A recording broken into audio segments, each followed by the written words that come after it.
Hi எல்லாருக்கும் வணக்கங்க. Welcome to Edumatics plus. நம்ம டீச்சர்ஸ் நிறைய பேர் கேட்குற ஒரு விஷயம், ஏதாவது டெம்பரவரி டீச்சர் போஸ்டிங் வேக்கன்சி எங்கள் டிஸ்ட்ரிக்ட்டுக்கு வந்தால் சொல்லுங்கள் அப்படின்னு சொல்லி தான். ஸோ எல்லா டிஸ்ட்ரிக்ட்லையுமே டெம்பரவரி டீச்சர் வேக்கன்சி இருக்குது. அது யாருக்கு அப்படின்னு பார்த்தீங்கன்னா, டெட்டு பேப்பர் 1 பாஸ் பண்ணவங்களுக்கு எஸ்ஜிடி, அதாவது செகண்டரி கிரேட் டீச்சர் அப்பாயின்மெண்ட் வந்து எஸ்எம்சி வழியாக எடுக்க போகிறாங்க. இது எந்த ஸ்கூல்ஸில் அப்படின்னு பார்த்தீங்கன்னா, ஆதி திராவிடர் நல பள்ளிகளில் தான். அது வந்து உங்களுக்கு ப்ரைமரி ஸ்கூலாக இருக்கலாம், இல்லை ஹையர் செகண்டரி, ஹை ஸ்கூல் எங்கெல்லாம் வந்து 1 to 5 இருக்கோ, ஸோ அந்த ஸ்கூலில் வந்து இந்த ரெக்ரூட்மெண்ட் இருக்குது. எந்த டிஸ்ட்ரிக்ட்டு, அந்த ஸ்கூலோடைய பேர் அண்ட் அந்த ஸ்கூல் எங்கே இருக்குது அப்படின்னு சொல்லி, எவ்வளோ வேக்கன்சி இருக்குதுன்னு சொல்லி ஒரு லிஸ்ட்டே வந்து நம்மளுடைய ஆதி திராவிடர் நலத்துறை வந்து வெளியிட்டிருக்காங்க. ஸோ இது எல்லா 38 மாவட்டங்கள்லேயும் இந்த வேக்கன்சி இருக்குது. உங்கள் மாவட்டத்தில், உங்கள் பிளாக்ல இல்லை உங்களுடைய ஊரில் வேக்கன்சி இருக்கா அப்படிங்கிறத பார்த்து போயிட்டு நீங்கள் தற்காலிக ஆசிரியராக ஜாயின் பண்ணிக்கலாம். ஸோ இதுக்கு வந்து நீங்கள் விண்ணப்பிக்கிறதுக்கு நேரடியாக ஸ்கூலுக்கு தான் போகணும். ஸோ வேக்கன்சி இருக்கான்னு சொல்லி செக் பண்ணிக்கோங்க. வீடியோவை நடுவில் பாஸ் பண்ணி பார்த்தீங்கனாலே உங்களுக்கு தெரியும். ஸோ அதை பார்த்துட்டு அதுக்கப்புறம் நீங்கள் அந்த ஸ்கூலுக்கு போயிட்டு அப்ளை பண்ணிக்கோங்க. ஃபஸ்ட்டு அரியலூர், தென் செங்கல்பட்டு. ஆனால் மோஸ்ட்லி எல்லா ஸ்கூல்லையுமே பார்த்தோன்னா ஒரே ஒரு வேக்கன்சி தான் வந்து போட்டிருக்காங்க. எல்லாமே ஆதி திராவிடர் நல பள்ளிகள் தான். சென்னையில் வந்து பார்த்திங்கன்னா ஒரே ஒரு ஸ்கூலில் தான் ஒரே ஒரு வேக்கன்சி இருக்குது. கோயம்புத்தூரில் 2 ஸ்கூலில் தான். அதே போல் கடலூர்லலாம் நிறைய வேக்கன்சி இருக்குது. இருக்கிறதுலே அதிகம் கடலூர் தான் போல், அவ்வளோ வேக்கன்சி கடலூரில் இருக்குது. ஸோ உங்கள் ஊரா அப்படிங்கிறத செக் பண்ணிக்கோங்க. இதுக்கு முக்கியமாக நீங்கள் டெட்டு பேப்பர் 1 தான் பாஸ் பண்ணியிருக்கணும். அவங்க சொல்லியிருக்க கண்டிஷன் என்னென்னா, எஸ்எம்சி வாயிலாக தான் அவங்க தேர்ந்தெடுக்க போகிறாங்க. ஸோ இடைநிலை ஆசிரியராக நீங்கள் போனீங்கன்னா உங்களுக்கு வந்து சேலரி 12,000 ரூபாய். இடைநிலைனா தற்காலிக இடைநிலை ஆசிரியராக போகிறப்ப, இந்த தற்காலிகமாக நம்ம ஜாயின் பண்ணுறோம் அப்படின்னா, இதில் என்ன ஒரு விஷயம்னா, அந்த போஸ்டிங்க்கு பை ட்ரான்ஸ்ஃபர் மூலமாகவோ இல்லை புதுசாக போஸ்டிங் போட்டோ யாராவது அந்த இடத்துக்கு வந்துட்டாங்கன்னா, அப்போவே நம்மளுடைய டேர்ம் வந்து அங்கே டிஸ்கண்டினியூ ஆகிடும். ஸோ அப்போவே நம்ம வேலையிலேருந்து வெளியில் வந்துடணும். அப்படி இல்லைன்னா நம்ம 1 இயர் வரைக்கும் கண்டினியூ பண்ணலாம். அகெயின் திரும்பியும் அடுத்த வருஷத்துக்கு தற்காலிக ஆசிரியரோ, அதாவது வேக்கன்சி இருந்துச்சுன்னா அந்த தற்காலிக ஆசிரியரே கண்டினியூ பண்ண சொல்லுவாங்க.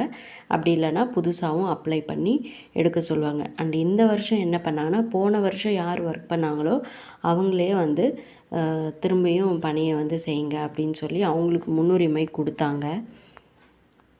இதில் எந்த டிஸ்ட்ரிக்ட்டுக்குமே இல்லை அப்படின்னு சொல்ல முடியாது. அட்லீஸ்ட்டு ஒரு ஊர்லேயாவது ஒரு வேக்கன்சியாவது இருக்குது.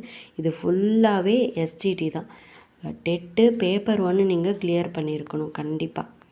எஸ்ஜிடி எக்ஸாம் எழுதி நீங்கள் அந்த கலந்தாய்வுக்கெலாம் போயிட்டு வந்திருந்தீங்க, கவுன்சிலிங் போயிட்டு வந்திருந்தீங்கன்னா கண்டிப்பாக உங்களுக்கு தான் அந்த முன்னுரிமை எல்லாம் கொடுப்பாங்க. அண்ட் இன்னொரு விஷயம் இதில் என்ன சொல்லுவாங்க அப்படின்னா, ஆதி திராவிடர் நலப்பள்ளி அப்படிங்கிறதால ஆதி திராவிடர்களுக்கு அங்கே வந்து முன்னுரிமை கொடுப்பாங்க.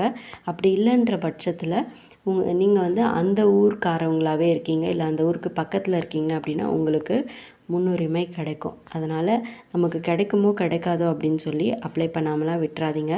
உங்களுக்கு போகணும்னு விருப்பம் இருந்துச்சுன்னா கண்டிப்பாக அப்ளை பண்ணுங்கள். வாய்ப்பு இருந்துச்சுன்னா உங்களுக்கு கிடைக்கும். நீங்கள் போயிட்டு ஜாயின் பண்ணிக்கலாம். ஒரு எக்ஸ்பீரியன்ஸ் நமக்கு கிடைக்கும் ஸ்கூலில் ஒர்க் பண்ணோம் அப்படின்னா. ஸோ மொத்தமாக எத்தனை வேக்கன்சி இருக்குது அப்படின்னு பார்த்தீங்கன்னா, ஸ்கூலோடைய கவுண்ட்டும் அதே தான், வேக்கன்சியோட கவுண்ட்டும் அதே தான். ஏன்னா எங்கேயுமே வந்து 2 வேக்கன்சி 3 வேக்கன்சி அப்படின்லாம் வரவே இல்லை. எல்லாமே ஒரே ஒரு வேக்கன்சி தான். வேலூர்லலாம் அதிகமாக இருக்குது, விழுப்புரமும் அதிகம். விருதுநகரில் 2 தான் இருக்குது. அண்ட் செங்கல்பட்டு திரும்பவும் வந்திருக்கு பாருங்கள். செங்கல்பட்டு, கடலூர் தான் எனக்கு தெரிஞ்சு இருக்கிறதுலே அதிகமான வேக்கன்சி. இந்த இடங்கள்லலாம் வந்து 2, 3 வேக்கன்சி கூட இருக்குது. செங்கல்பட்டில் கீழ்மருவத்தூரில் 2 வேக்கன்சி இருக்குது. Adi Dravidar welfare middle school.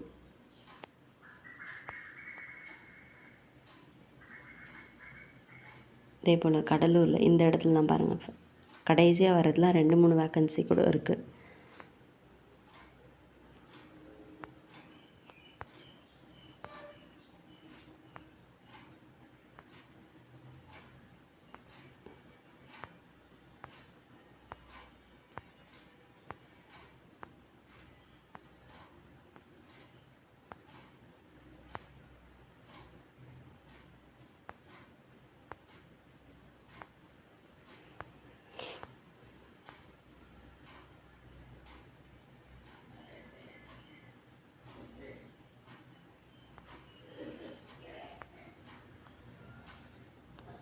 So total number of vacancy வந்து பார்த்திங்கன்னா 498 வேக்கன்சி இருக்குது. மொத்தம் 479 ஸ்கூல்.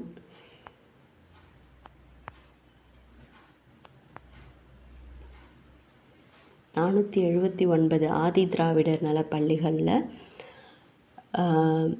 498 வேக்கன்சி இருக்குது. ஸோ விருப்பப்படுறவங்க கண்டிப்பாக அந்தந்த ஸ்கூலுக்கு போயிட்டு அப்ளை பண்ணிக்கோங்க. ஏன்னா ஸ்கூலோட நேம் வந்து ஆதி திராவிடர் வெல்ஃபேர் தான். அது வந்து ப்ரைமரியோ, மிடிலோ, ஹை ஸ்கூலோ, ஹையர் செகண்டரியோ எதுவாக வேணாலும் இருக்கட்டும். அண்ட் உங்கள் ஊரை பார்த்துக்கோங்க. வேக்கன்சியை வந்து பார்த்துட்டு போயிட்டு அப்ளை பண்ணிக்கோங்க. All the best. Thank you. And SGT எக்ஸாமுக்கு ப்ரிப்பேர் பண்ணுறவங்க தொடர்ந்து ப்ரிப்பேர் பண்ணுங்கள். கண்டிப்பாக எஸ்ஜிடி இப்போது வரும். அதுக்கான வேக்கன்சி எல்லாமே நம்மளுக்கு சொல்லியிருந்தாங்க. கிட்டத்தட்ட 3000க்கும் மேலே பெர்மனெண்ட் போஸ்டிங் போட போகிறாங்க. அதனால் வாய்ப்பை தவற விட்டுறாதீங்க. டெட்டு பேப்பர் 1 பாஸ் பண்ணவங்க எஸ்ஜிடிக்கு ப்ரிப்பேர் பண்ணுங்கள். தேங்க்யூ.